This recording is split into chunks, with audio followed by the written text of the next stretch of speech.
Hello guys, প্রত্যেকবারের মতো এবারও চলে গেছিলাম আমাদের বেলঘরিয়ার রথযাত্রার রথ উৎসবে। যে রথের কারণে বেলঘরিয়ার রথতলার নাম হয়েছে, আমরা প্রত্যেক বছর সেই রথই টানি। তাই চলে গেছিলাম সেই রথের সামনেই। প্রথমে রথটাকে সবাই সাজিয়ে নিয়ে তার মধ্যে জগন্নাথ, বলরাম, সুভদ্রাকে বসিয়ে রথটাকে ঘোরাবার চেষ্টা করছিল সবাই মিলে। রথ দেখা কলা বেচার একটা প্রবাদ আছে, তোমরা জানো নিশ্চয়ই। সেই অনুযায়ী একটা লোক চিনি আর কলা রথের সামনে বিক্রি করছিল। রথ যেখান থেকে চালানো শুরু হবে ঠিক তার পাশেই একটা পাঁপড়ের দোকান বসেছিল। রথটাকে এইবার সবাই ঠেলাঠেলি করে একটু নড়াচড়া করাতে পেরেছিল।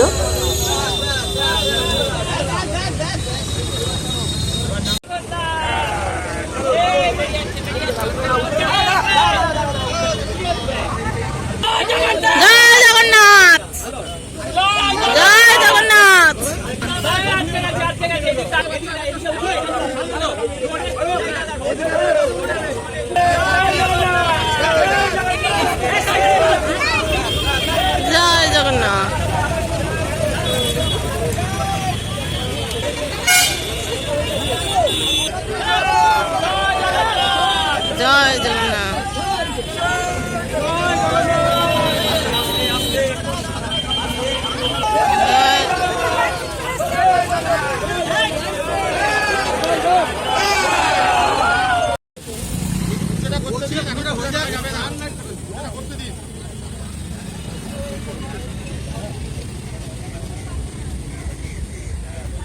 ओम वनस्पतिर्यथा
আরতি শেষ হওয়ার পর সবাই প্রণাম টনাম করে আমরা রথ টানলাম।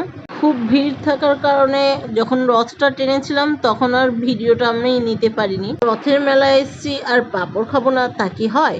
তাই আমি আর আমার পতিদেব দুজনে একটা একটা করে পাঁপড় নিয়ে পাঁপড় খেলাম। পাঁপড় খেয়ে চলে গেলাম মেলায়। রথের মেলায় এসেছি আর একটু ঘুরু ঘুরু করবো না তা কি হয়? তাই মেলাটা একটু ঘুরে দেখতে চলে গেলাম।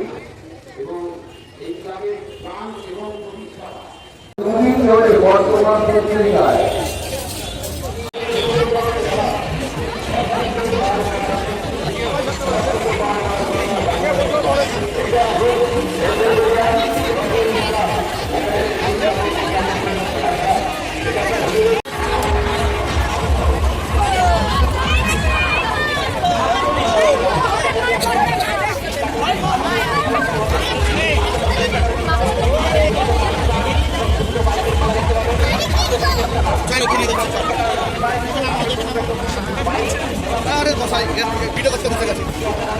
কি আনন্দ বলেন।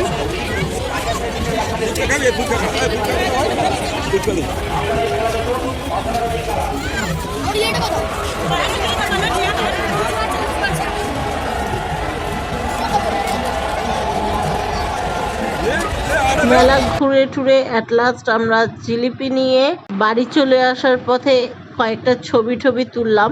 এই ভিডিওটা যদি ভালো লাগে তাহলে লাইক, শেয়ার এবং সাবস্ক্রাইব করে দেবেন। পাশে থাকা বেল আইকনে অবশ্যই ক্লিক করে দেবেন। ধন্যবাদ।